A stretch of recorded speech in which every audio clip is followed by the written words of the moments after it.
হরে কৃষ্ণ হরি বল, রাধে রাধে। কলকাতা লেকটাউন মা মনসা মন্দিরের নিবেদন। পরম শ্রদ্ধেয় ভক্তমণ্ডলী, আমার প্রিয় দেশবাসী, বিশ্ববাসী, সবাইকে আমার অন্তর্নিহিত সশ্রদ্ধ ভক্তিপূর্ণ প্রণাম।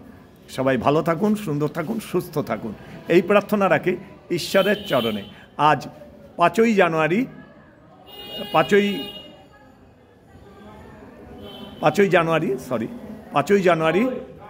রবিবার। তো পূর্ণতীর্থভূমি শ্রীধাম নবদ্বীপে মায়ের পুজো, মনসা দেবীর পুজো এই তিথি দেখে হয় এখানে। তো এখানে কয়েকজন বালক, ছোট্ট বালক এই মায়ের মন্দিরের সম্মুখে আমরা একত্রিত হয়েছি এবং সৎসঙ্গ হচ্ছিল।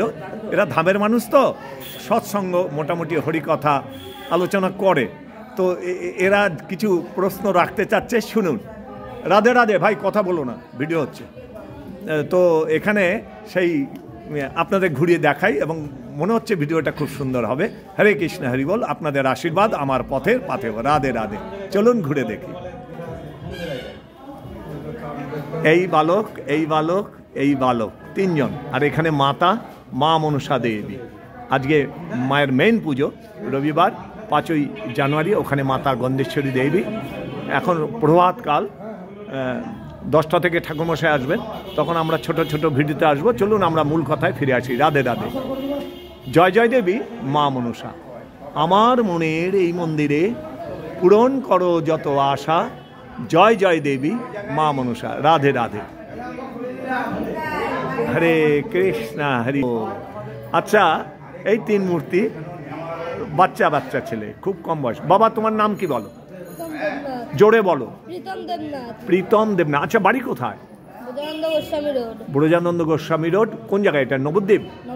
নবদ্বীপ নদিয়া। তুমি কি করো? পড়াশোনা করো? কোন ক্লাস বলো? তুমি?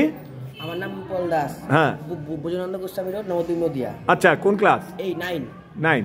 ইনিও ভালো করে, মিউজিক বাজায় অর্থাৎ, এবং পড়াশোনা করেন। ছোট্ট বালক। এবার বাবা, তোমার মেইন প্রশ্ন কি? জোরে বলবে, বলো। আমরা তো এখন ছোট, আমাদের এখন কি করা উচিত? রে বাবা, রাধে রাধে, হরি বল। পরম শ্রদ্ধেয় ভক্তমণ্ডলী, অপূর্ব প্রশ্ন। আমরা তো এখন ছোট, আমাদের কি করা উচিত? তোমার বয়স কত বললে? 14 ইয়ার্স ওল্ড। তোমার 15 years old. Okay, thank you, খুব সুন্দর প্রশ্ন। চলো আমরা ঘুরে দেখি এবার। হরি বল, রাধে রাধে। দেখুন, অপূর্ব প্রশ্নটা রেখেছেন, সুন্দর প্রশ্ন রেখেছেন। তুমি এদিকে দাঁড়াও, এদিকে আসবে না, এখানেও দাঁড়াও। আবার তোমাকে ক্যামেরায় দেখাবো আমি। হ্যাঁ, এদিকে আসলে অসুবিধা আছে। তোমাকে আবার তুমি ভালো লেগেছে কিনা এটা তো আমাকে শুনতে হবে। এখানে তো কোনো ঠিক প্রশ্ন, ঠিক উত্তর তো দিতে হবে। আপনাদের আশীর্বাদ থাকলে নিশ্চিতভাবে এই অধমকে কৃপা করে যদি ঈশ্বর কিছু বলান, জীবন ধন্য আমার।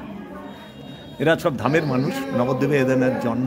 তো প্রশ্নটা রেখেছেন যে এই বয়সে আমাদের কি করা উচিত। দেখুন, ছোট বয়সে লেখাপড়া তো করবি, চাকরি করু, বিজনেস করু, লেখাপড়া বিদ্যে না শিখলে জীবনটাই অন্ধকার হয়ে যায়। এরা লেখাপড়া তো শিখতেই হবে, মাস্ট। কিন্তু ছোট্টবেলা থেকে হরিভজন অর্থাৎ আদর্শ শিক্ষা, যেটাকে বলতে বোঝায় আমি কে, কোথা থেকে এসেছি, কোথায় যাব, কি আমার পরিচয়, এবং সৎভাবে জীবনযাপন করার ফর্মুলাটা শিখতে হবে। অর্থাৎ গোবিন্দের পাদপদ্মে ভক্তি কিভাবে লাভ করা যায়, কিভাবে, দাদা ও শব্দটা করেন না দাদা,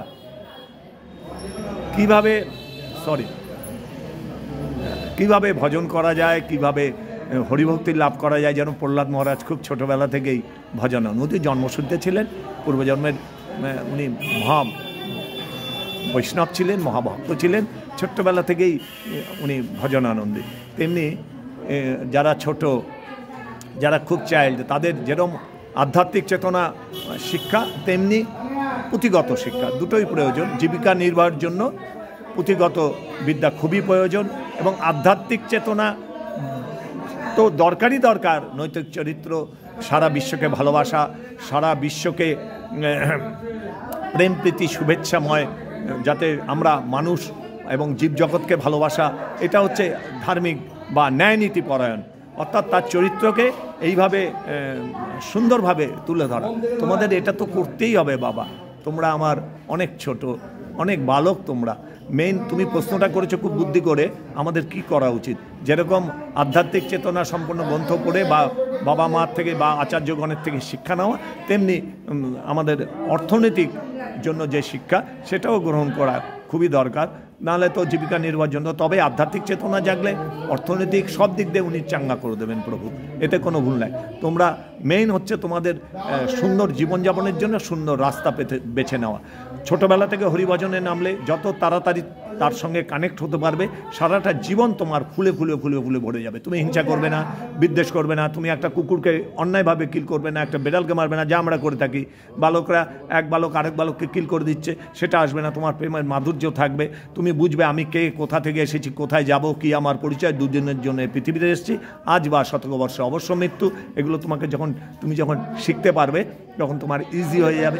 এবং ওই যে নিমতলা শ্মশান বা যে কোনো শ্মশানের যাত্রিক ওই গোবর ঘুটে পড়ে গোবর হাসে বলে আমি বোধহয় মনে, কিন্তু সেই চেতনা যখন তোমার ছোট্টবেলা থেকে জাগবে যে ওই ঘুটে পড়ছে, আমি গোবর, আমাকে কালকে ঘুটে বানিয়ে কালকে আমাকেও জ্বালাবে, তখন তুমি বুঝবে যে আজীবা শতবর্ষে অবশ্য মরণ। সুতরাং আমি যেন অন্যায় কাজ না করি, আমি সৎভাবে জীবনযাপন করি, ধর্মপথে, ন্যায় পথে, নীতিপথে থাকবো, প্রেম আনন্দে থাকবো, সবাইকে ভালোবাসবো।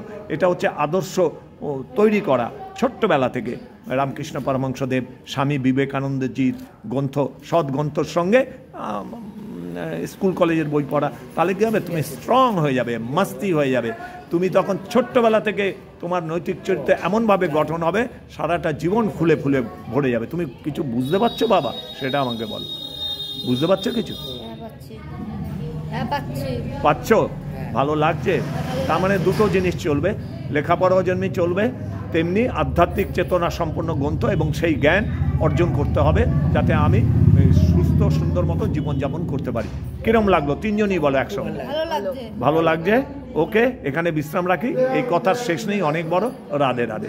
তোমরা সবাই ভালো থাকো, শুদ্ধ হরিভক্তি লাভ করে প্রেম আনন্দে থাকো। আমার প্রিয় দেশবাসী, বিশ্ববাসী, সবাইকে আমার ভক্তিপূর্ণ প্রণাম। জয় জয় দেবী মা মনসা। রাধে রাধে। হরি বল। হরে কৃষ্ণা।